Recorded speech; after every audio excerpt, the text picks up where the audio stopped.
Queridos e amados irmãos, eu cumprimento a todos mais uma vez com a paz do Senhor. É com uma alegria muito grande que nós estamos aqui para darmos continuidade aos nossos estudos sobre ética cristã para a juventude, que está sendo uma bênção para a nossa vida. Nós estamos já há algumas semanas estudando temas relacionados à ética cristã, especificamente direcionando para o público de 15 a 17 anos, que é o público a qual se dirige a lição, esta lição que nós estamos estudando, né, a lição dos juvenis da CPAD. Né? Este trabalho, como todos que acompanham já conhecem, é um trabalho realizado pela Igreja Evangélica Assembleia de Deus aqui em Abreu e Lima, Convenção Abreu e Lima aqui em Pernambuco, sob a presidência do pastor Roberto José dos Santos e a superintendência da Escola Bíblica Dominical na pessoa do pastor Steven Ribeiro. É uma bênção tremenda nós estarmos aqui estudando essas lições tão importantes. Hoje nós vamos assim estudar um tema que provavelmente seja o tema mais esperado desse trimestre para os jovens. Né? Hoje nós vamos estudar ética cristã no namoro. Ética cristã no namoro. E se existe algo que, digamos assim, mexe com os jovens, é a questão afetiva, a questão do namoro, não é? Com quem namorar. Não é? Muitos até entram pelo caminho do chamado ficar. Né? Muitos gostam de ficar. Né? Tem pessoas que dizem, assim, alguns até enchem a boca para dizer: eu já fiquei com 10, eu já fiquei com 15, eu já fiquei com 20, eu fiquei... Na verdade, a gente sabe que o jovem cristão, ele não fica, na verdade, ele namora, ele tem um compromisso. Não é? Ele não é um objeto descartável. Não é? A jovem cristã, ela não pode ser um objeto descartável, ela tem que se valorizar. Né? Ela tem que se valorizar, porque se ela não se valorizar, ninguém de fato vai valorizá-la. Né? E o jovem cristão também, o que vale para as moças, vale para os rapazes de igual modo, também devem se valorizar. Não é motivo de orgulho, né, como alguns pensam.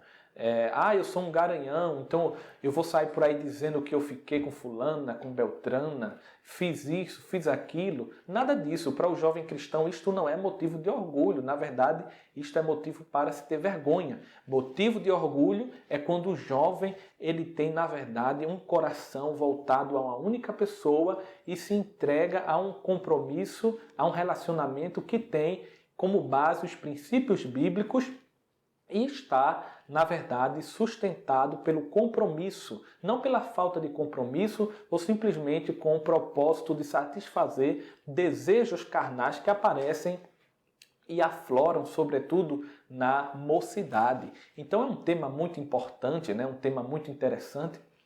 E eu peço, eu sugiro ao professor que não faça da aula, da ministração desta aula, apenas algo teórico, ficar assim citando muitos versículos da Bíblia, muitos textos. Não estou dizendo que não pode citar, é bom citar, porque tudo que nós vamos ensinar aqui deve estar baseado na Bíblia Sagrada, deve ter como base a palavra de Deus, que é a nossa única regra de fé e de prática. Mas o professor ele também deve assim ser dinâmico, abrir de fato, assim, digamos assim, abrir o jogo com os alunos e entrar em uma conversa de fato franca com os alunos para que os alunos também possam participar e também revelar aquilo que eles passam, as suas dúvidas, as suas impressões, as suas opiniões, e daí o professor ele vai entrando com os argumentos sólidos baseados na Bíblia Sagrada. Muito bem, então esta lição de hoje, que é a lição de número 8, fala da ética cristã no namoro. Ética cristã no namoro. Aqui nós vamos falar da ética cristã no namoro, mas também vamos tratar da ética cristã para o namoro, porque não é apenas como ser um jovem cristão dentro de um namoro, ou seja, como eu que sou um cristão devo me comportar dentro de um namoro cristão, mas também eu devo saber quais são os critérios que eu devo me basear para escolher a pessoa com quem eu vou namorar. Né? Isso vale para a moça e vale também para o rapaz. Esta lição de hoje, ela tem também três objetivos. O primeiro é explicar o propósito do namoro. O segundo é mostrar que o respeito é indispensável no namoro. E por último, pontuar o namoro como uma bênção. O namoro é uma bênção. O texto da leitura bíblica em classe é um texto muito importante. Eu até sugiro aos professores que façam a leitura corrida de todo esse texto com os alunos, porque pode-se muito bem basear muitos dos princípios que são necessários para o jovem cristão no namoro e para o namoro nesse texto aqui, que é a segunda epístola de Paulo aos Coríntios, no capítulo de número 6, e o versículo 11 ao versículo 18, não é? Onde Paulo ele trata sobre o tema do jugo desigual com os incrédulos. Nós vamos ver aqui que esse texto é muito importante, porque fala da santidade, fala da piedade, fala de muitos elementos e virtudes importantes para o namoro.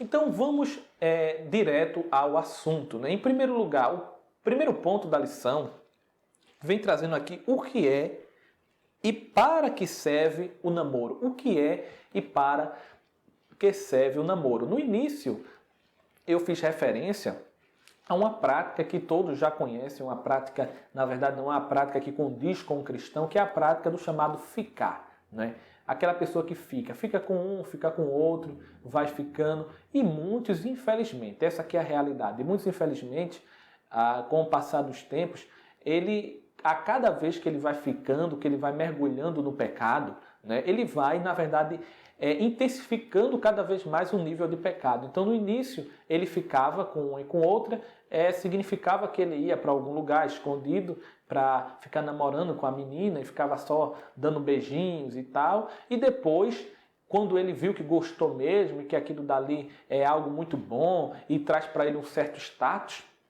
isso eu digo em relação a ele e a ela também, ou seja, o moço e a moça, quando viram que estava aquilo dali, digamos assim, não trouxe nenhum problema mais grave, então eles continuaram com a prática e de repente não fica mais apenas no beijinhos e abraços. Muitos até entram para as carícias, né, e para até a fornicação, que é o sexo antes do casamento, a fornicação. Isso é terrível, porque isso daí mata a pessoa espiritualmente. O jovem cristão que entra por esse caminho, ele está entrando por um caminho de suicídio espiritual. Ele está muito próximo de perder realmente, completamente a comunhão com Deus, porque um abismo chama outro abismo, e ele deve fugir disso daí. Então, o ficar de fato não condiz com o jovem cristão. Na verdade, eu não diria não só com o jovem cristão, mas o jovem e a moça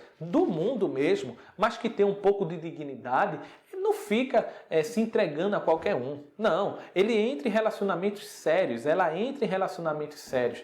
Quem fica se entregando a qualquer um? Na verdade, nem um prostituta ou uma prostituta se entrega a qualquer um, porque para se entregar, na verdade, tem que ter o pagamento. Né? Não é assim se entregar para qualquer um. E a pessoa que sai ficando com todo mundo, fica com um, fica com outro e tal, é uma pessoa que está muito abaixo dessas pessoas que ganham, entre aspas, ou perdem, né, a vida com a prostituição. É algo terrível. Tem pessoas que vivem a sua vida se mostrando, né, fotos sensuais no Facebook. Nós vamos entrar aqui nisso daqui, a questão dos relacionamentos virtuais. Pessoas que vê a foto assim de uma pessoa que está se expondo seu corpo no Facebook, aí o rapaz vai lá e bota a foto sem camisa, a menina vai lá, coloca um decote bem extravagante, aí a pessoa olha, ai meu Deus do céu, vou puxar aqui uma conversa, vou mandar uma solicitação de amizade, e começa ali naquela conversa, quando é daqui a 2 dias, 3 dias, está dizendo que está amando, muda o status no Facebook, diz que está em relacionamento sério, na verdade nunca conheceu a pessoa, nunca falou pessoalmente com a pessoa e já colocou lá no Facebook relacionamento sério. E na verdade 99% desse tipo de relação virtual tem sido um fracasso, O jovem cristão, ele na verdade ele toma um outro caminho, não este tipo de caminho vexatório e um caminho que traz na verdade mais prejuízos do que bons testemunhos para a igreja e para Cristo. Então, o que é e para que serve o namoro? A lição diz aqui o seguinte: o namoro é a fase que antecede o casamento. O namoro antecede o casamento. Ou seja, quando nós falamos de namoro na Bíblia, nós identificamos uma relação que visa um relacionamento mais profundo lá na frente. Visa um noivado e visa um casamento. Né? Ou seja, o namoro é a fase que antecede o casamento. É o espaço adequado para o conhecimento emocional e espiritual daquela pessoa. Não é? Porque muitas vezes, agora falando dentro do contexto evangélico, muitas vezes a moça vê o rapaz assim com um paletó bonito, uma gravata maravilhosa, muitas vezes ele é até um pregador, muitas vezes ele tem uma Bíblia assim de estudo do pregador, uma Bíblia gigante, maravilhosa, e ele prega e as pessoas adoram e se destaca. Aí a moça diz: ai meu Deus do céu, esse é o jovem que é o jovem da minha vida, que jovem maravilhoso, eu vou mandar uma solicitação de amizade no Facebook para ele, porque esse daí é o jovem da minha vida. Tem moças na igreja, isso aí eu digo porque eu já vi, que diz assim: Deus, manda ao meu pregador, manda ao meu pregador. Tem umas que têm essa preferência por pregadores, por pessoas que se destacam, mas eu quero dizer aqui que muitas vezes a gravata não fala nada. Muitas vezes o paletó não fala nada. Muitas vezes o tamanho da Bíblia não fala nada. Muitas vezes aquele momento em que ele está pregando ali, as multidões, digamos assim, indo ao delírio, me permita a expressão, não diz muita coisa. Porque muitas vezes tudo isso é apenas uma fachada. E por trás ele é, na verdade, um falso crente. Então, no momento do namoro, no momento da conversa, no momento daquela relação mais próxima, a pessoa vai conhecendo tudo isso. E aquele castelo tão bonito que existia, na verdade, vai se mostrando uma tapera, caindo aos pedaços. Então você, no namoro, você entra no namoro com um compromisso, com uma finalidade, obviamente, mas você tem que saber que o namoro é um momento de conhecimento. E você ali vai ver se aquela pessoa, de fato, é aquela pessoa que mostra ser. Agora, também não adianta só usar critérios espirituais. Ou seja, às vezes a pessoa é um bom crente, é um bom servo de Deus, a moça é uma moça dedicada à igreja, mas ela não tem uma personalidade que, na verdade, se encaixa com a sua personalidade. Então, na verdade, não é apenas saber se a pessoa é um bom crente, né? Porque pode ser que seja um bom crente, pode ser que tudo aquilo dali não seja uma fachada, de fato, reflita a vida de um homem de Deus, de uma mulher de Deus, mas tem que ver também outros elementos, né, que são elementos sentimentais, elementos de ordem psicológicos, da personalidade, do temperamento da pessoa, dos gostos da pessoa. Então, tudo isso temos que avaliar. E, na verdade, também eu quero aqui observar mais uma coisa, trazer aqui destacar uma coisa muito importante, que nós que somos evangélicos temos o namoro como algo importante, um relacionamento de fato importante. Não é simplesmente um ficar para ver se vai gostar. Não, é um relacionamento importante. Agora, não pode ser nem 8 nem 80.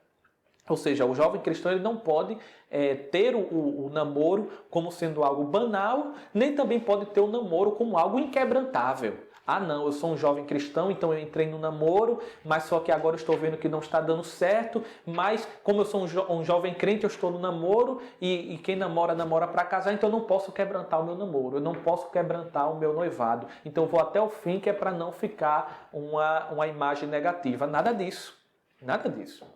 Namoro é namoro, noivado é noivado e casamento é outra coisa. Casamento é outra coisa. Enquanto você é namorado, namorada, enquanto você está em um noivado, você pode, dependendo das evidências que vai aparecer, não é necessário que se levante um vaso, um profeta e chegue até você dizendo alguma coisa assim de forma sobrenatural, de forma até inesperada, assim claramente, para você tomar uma atitude. Às vezes as evidências são gritantes, né? Você vai observando e você pode dar um basta naquilo dali. Você, não, isso daqui, de fato, eu não vou ser feliz se eu for por aqui. Você pode quebrantar isso daí. Agora, é como eu disse, não é 8 nem 80. Não é 8 nem 80. Ou seja, se você está no relacionamento, se você é um crente que tem princípios e valores, segue esses princípios e valores, e você vê que aquilo dali não vai dar certo, você pode parar aquele relacionamento e falar, olha, vem cá, não vai dar certo, ou não tenho mais o amor, o sentimento, tal, porque muitas vezes as pessoas também confundem a paixão com o amor, né? Aquele sentimento, aquele fogo ardente que nasce de forma tão rápida no coração, com um sentimento perene, que é o sentimento do amor, né? Mas a pessoa pode, se ver que não vai dar certo, cessar e quebrantar aquele negócio, esse acordo do namoro e do noivado. Agora, não quer dizer que o cristão vá logo daqui a um dia, 2 dias, entrar em um outro relacionamento, né? Porque às vezes tem pessoas que dizem assim, para eu não ficar por baixo, fulaninho me deixou, então amanhã eu vou arrumar uma outra pessoa para passar na frente dele e mostrar para ele que eu não estou por baixo. Nada disso. Isso não é postura de um crente salvo, de um jovem salvo. Então, em primeiro lugar, o namoro é a fase que antecede o casamento, mas não é o casamento ainda, certo? Não é o casamento ainda, mas também não é uma relação que deve ser banalizada. O namoro não é a fase de intimidade física, pois, como veremos na próxima lição, isso deve acontecer no casamento, né? Esse é um erro muito grave, né? A Bíblia, ela nos fala em Gálatas, a palavra de Deus nos fala em Gálatas acerca dos frutos do Espírito Santo, né? Os frutos do Espírito Santo. E nós temos que, o jovem deve fazer com que esses frutos do Espírito Santo, de fato, sejam presentes na sua vida. Está dito aqui o seguinte, o fruto do Espírito é o amor, gozo, paz, longanimidade, benignidade, bondade, fé, mansidão e temperança. A temperança é este autocontrole, é você não deixar que este fogo abrasador tome conta da sua vida e dirija seus passos, lhe levando para caminhos, até mesmo caminhos de perdição. Então o namoro não é o momento da intimidade física, não é o momento para você conhecer sexualmente ninguém, não é o momento para você conhecer detalhadamente outra pessoa, no sentido físico e carnal, mas é um momento para você conhecer a pessoa no sentido espiritual, no sentido emocional, a conduta daquela pessoa. Você deve conhecer tudo isso, mas não deve entrar por este caminho. Sob a perspectiva da ética cristã, é possível lançar fundamentos para o namoro. Aí ele aqui lança alguns fundamentos que eu vou citar. Deve ser entre jovens cristãos, deve ter uma idade compatível por conta da maturidade, deve ter autorização dos pais. O conselho pastoral também é muito importante. Então ele dá aqui 4 princípios. Primeiro, jovens cristãos. Vale aqui notar o seguinte, quando nós falamos de julgo desigual, ou seja, que um jovem cristão ele não pode se relacionar em namoro com o ímpio, nós não estamos aqui querendo dizer o seguinte, por exemplo, o jovem que é de uma denominação X não pode namorar uma moça de uma outra denominação evangélica Y, porque isso seria julgo desigual. Não é isso que a Bíblia fala. O julgo desigual que a Bíblia fala não é em relação a um cristão salvo e regenerado de uma outra denominação. Isso não é julgo desigual. O julgo desigual que a Bíblia fala é a relação entre a luz e as trevas, entre o justo e o ímpio, entre o que serve a Deus e o que não serve a Deus, entre aquele que tem valores cristãos e aquele que vive a sua vida dirigindo-a por valores que não são valores cristãos, valores que têm como parâmetro a sua vontade, os seus critérios particulares. Ou seja, o julgo desigual é de um servo de Deus ou uma serva de Deus com um ímpio. Então, a Bíblia proíbe terminantemente esse tipo de relação. Nós podemos ver isso aqui, 2 aos Coríntios, capítulo 6, e o versículo de número 14, que diz assim: não vos prendais a um julgo desigual com os infiéis. Os infiéis. Ou seja, não é porque aquela pessoa é da igreja batista que ela é uma infiel. Não tem nada a ver. Aquela pessoa é de uma igreja presbiteriana, congregacional e tal, é porque aquela pessoa é uma infiel. Nada disso, a Bíblia não está falando isso. Infiel é aquele que está no mundo, vivendo conforme o mundo, sendo dirigido pelo pecado. Porque que sociedade tem a justiça com a injustiça? Né? Fica claro aqui que está se falando de um salvo e de um ímpio. Né? E que comunhão tem a luz com as trevas? E que concórdia há entre Cristo e Belial? Ou que parte tem o fiel com o infiel? E que consenso tem o templo de Deus com os ídolos? O templo de Deus com os ídolos. Porque vós sois o templo de Deus vivente, como Deus disse, neles habitarei e entre eles andarei. E eu serei o seu Deus e eles serão o meu povo. Ou seja, o jugo desigual, né, que é um princípio bíblico que não apenas não apenas pode ser aplicado à questão do namoro, mas se aplica a todas as áreas de relacionamentos humanos do cristão. Namoro, noivado, casamento, trabalho, vida em sociedade e etc. Ou seja, essa questão do jugo desigual é você se unir com o ímpio. Né? Nós somos salvos, nós somos templo do Espírito Santo de Deus. Nós somos pessoas alcançadas por Deus, nós somos luz do mundo, nós somos sal da terra. Então, nós não podemos estar em comunhão com essas pessoas. Então, o jugo desigual se refere a este tipo de relacionamento com pessoas lá do mundo. Porque essa conversa de dizer assim, não, mas eu vou trazer ele para Jesus. Essa conversa, ela não funciona. Ela não funciona. Porque quando você diz assim, eu vou trazer ele para Jesus, quando você pensa dessa forma, você já está provando que isso é mentira. Porque se você está querendo se relacionar com o ímpio em namoro, quer namorar com o ímpio, então você já está desobedecendo a palavra de Deus, já está desobedecendo. Então quando você diz que vai trazer ele para Cristo, você já está se afastando de Cristo. Então, se para você, entre aspas, trazer alguém para Cristo, você tem que se afastar de Cristo, o que nós podemos esperar de quando você começar a ter um relacionamento, a conviver com aquela pessoa começar a influenciar você para ir para o outro caminho, que a Bíblia chama que a porta que conduz à perdição é larga e o caminho é espaçoso. E quem não gosta de um caminho espaçoso? Quem é que gosta de pegar ônibus apertado, ficar lá no aperto? Todos gostam de caminho largo, caminho espaçoso, caminho que dá para você fazer o que quer. Então ali vai ser uma tentação muito forte e normalmente, 99% dos casos, a pessoa que se descrente, ela se desvia dos caminhos do Senhor. Se desvia, né? E sabendo que o próprio ato de namorar com o incrédulo já está se afastando de Cristo, já está se afastando um pouco de Cristo, desobedecendo a sua palavra.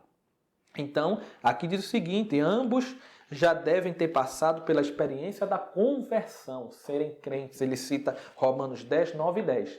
Agora, tem um detalhe aqui que nós devemos observar. O jovem cristão, por uma questão lógica, não uma questão de exigência bíblica, de mandamento, mas uma questão lógica, ele deve ponderar também a questão da confessionalidade, ou seja, da denominação da pessoa que ele está se interessando, né? Qual é a confissão de fé daquela pessoa? Imagine que eu sou um assembleiano, né? Eu congrego na igreja ali perto de casa e de repente eu me interessei por uma pessoa que é de uma outra denominação, a igreja, digamos assim, uma igreja presbiteriana, né? Que é uma igreja séria, uma igreja evangélica séria, né? Só que aquela pessoa que está lá na outra igreja dela, ela tem uma confissão de fé diferente da minha, né? Uma confissão de fé diferente da minha. Eu tenho uma confissão de fé, por exemplo, arminiana, ele já tem uma confissão de fé, ela já tem uma confissão de fé calvinista, né? Eu tenho uma confissão de fé, uma escatologia dispensacionalista, ela já tem uma escatologia amilenista, e por aí vai. Ou seja, confissões de fé diferentes. Ou seja, como é que a gente vai conciliar isso daí no relacionamento? É impossível? Não, é possível. Agora tem outro detalhe. Ou seja, Você está numa igreja, aquela pessoa está na outra igreja. Se o namoro visa o casamento, então imagine que quando vocês casarem, como será a relação? Ou seja, depois de casada, vocês vão estar em igrejas diferentes, ou seja, ela vai estar de um lado e você vai estar de outro lado?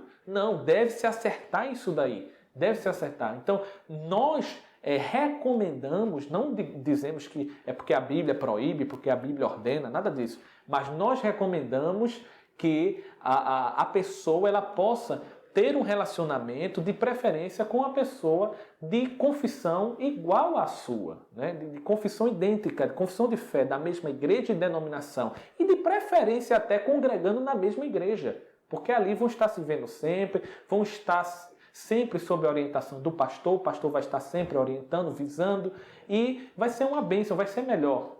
As famílias vão ter um contato maior, isso daí é o melhor, é aquilo que a gente recomenda, mas a gente não pode confundir a recomendação baseada numa questão de razoabilidade e a questão do mandamento bíblico. Nós temos que sermos honestos naquilo que nós estamos falando. Então, ter uma idade compatível é importante, né? Ter uma idade compatível é importante. A lição também fala da questão da autorização dos pais. Namoros clandestinos, normalmente, nunca dão certo, namoros clandestinos. Deve ser algo que tenha a responsabilidade e o aval dos pais. E também, por que não dizer o conselho pastoral? O conselho pastoral é importante neste tipo de relação. O primeiro ponto da lição também continua falando a questão do período de observações.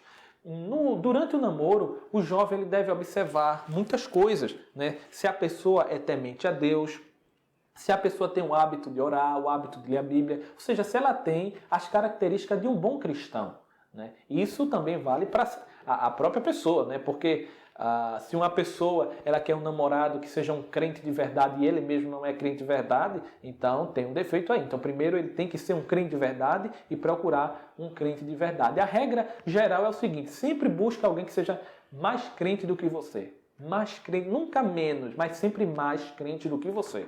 Essa pessoa, ela sempre vai lhe ajudar, vai lhe incentivar. Porque se você procurar uma pessoa mais crente que você, e cada pessoa procurar uma pessoa que é mais crente que outra, sempre os relacionamentos serão mais bem-aventurados. Então, fala também da questão do respeito ao namorado e à sua família, porque um namoro também envolve a relação. Tem pessoas que dizem que namorar com a pessoa implica em namorar também com a família da pessoa. E essa relação entre famílias é algo muito delicado e que você deve estar disposto a enfrentar, porque a não ser que você queira um relacionamento clandestino, só que um relacionamento clandestino não é aquilo que nós recomendamos. E ser bem aproveitado. O namoro é uma fase maravilhosa da juventude. Meus queridos irmãos, nós poderíamos assim falar coisas assim, muitas coisas, muitas. Nós podemos ficar horas aqui conversando sobre a questão do namoro, mas o tempo não dá. Agora, no geral, isso que eu falei, eu acho que é importante, né? Acho que, digamos assim, são os fundamentos necessários e o ponto de partida para um relacionamento promissor, cristão e promissor. Então, que Deus em Cristo possa continuar abençoando a cada um de vocês, continuando prosperando o caminho de cada um de vocês. Você que é professor, que possa também dar um espaço para o seu aluno se falar e dizer também a opinião deles e os desafios que ele enfrenta. Porque você como professor não é apenas alguém que está ali para ficar passando informações, mas você está ali para ajudá-lo espiritualmente também. Que Deus em Cristo possa abençoar cada um de nós desde agora e para todos sempre. Amém. Que Deus abençoe a todos em nome de Jesus.